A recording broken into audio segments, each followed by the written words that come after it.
بسم اللہ الرحمن الرحیم۔ اکثر انسان یہ چاہتا ہے کہ مجھے ایسا مختصر سا وظیفہ ملے کہ میں اگر اس کو چلتے پھرتے پڑھوں اور اپنی زبان پہ جاری و ساری رکھوں تو اللہ تبارک و تعالیٰ کی رحمت بھی متوجہ ہو اور رزق بھی وسعت سے حاصل ہو اور عزت اور مرتبہ بھی مجھے انسانوں میں عطا ہو۔ تو یہ بہت اللہ رب العزت کی جو صفاتی نام ہیں ان کے اندر ایک تاثیر ہے، اور اللہ کے صفاتی نام اللہ نے اتنے پرکشش بنائے ہیں کہ ان کے اگر معنی پہ غور کیا جائے تو اللہ تبارک و تعالیٰ قرآن حکیم کے اندر اپنے صفاتی نام کو مختلف جگہ پہ بیان فرماتے ہیں اور اپنی شان کو، اپنی قدرت کو بیان کرتے ہیں اس کے ساتھ۔ اللہ تبارک و تعالیٰ کے صفاتی نام میں 3 نام ایسے ہیں جن کو اللہ رب العزت نے بڑا خاص طور پہ قرآن حکیم میں کچھ جگہوں پہ بیان کیا ہے۔ ایک اللہ کا نام ہے احد، یہ اللہ نے اپنی ذات کے ساتھ جوڑا کہ اللہ رب العزت بالکل یکتا ہے، تنہا ہے۔ اللہ رب العزت جو ہے بالکل تنہا ہے، کوئی دنیا میں مخلوق ایسی نہیں جو اکیلی زندگی گزار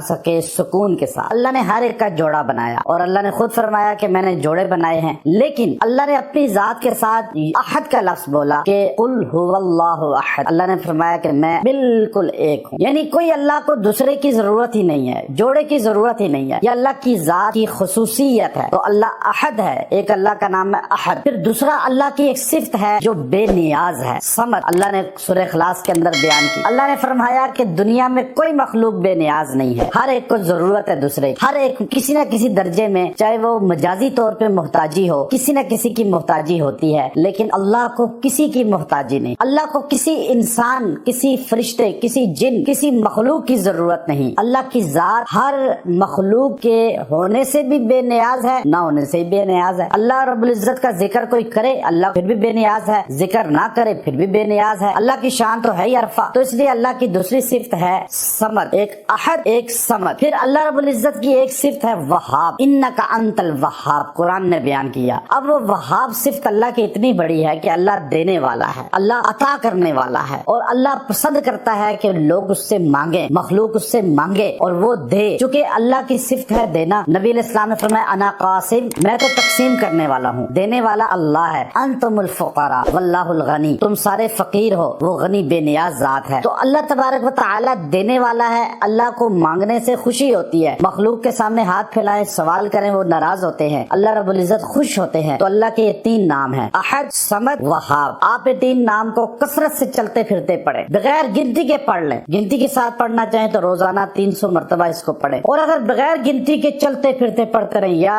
احد یا صمد یا وہاب، یا احد یا صمد یا وہاب، آپ اس کو کثرت سے پڑھیں، ایک اللہ آپ کو جو ہے مخلوق کی محتاجی سے بے نیاز کرتے۔ دوسری بات، اللہ تبارک و تعالیٰ آپ کو کسی کے آگے ہاتھ نہیں پھیلنے دے گا، کسی کے سامنے ذلیل رسوا نہیں ہونے دے گا۔ اور تیسرا، اللہ آپ کو آپ کی شان حیثیت کے مطابق ضروریات زندگی پوری کرے گا اور آپ کو ہر چیز عطا کرے گا، اور انشاءاللہ خوشحالی آپ کے ساتھ رہے گی۔ وآخر دعوانا ان الحمدللہ رب العالمین۔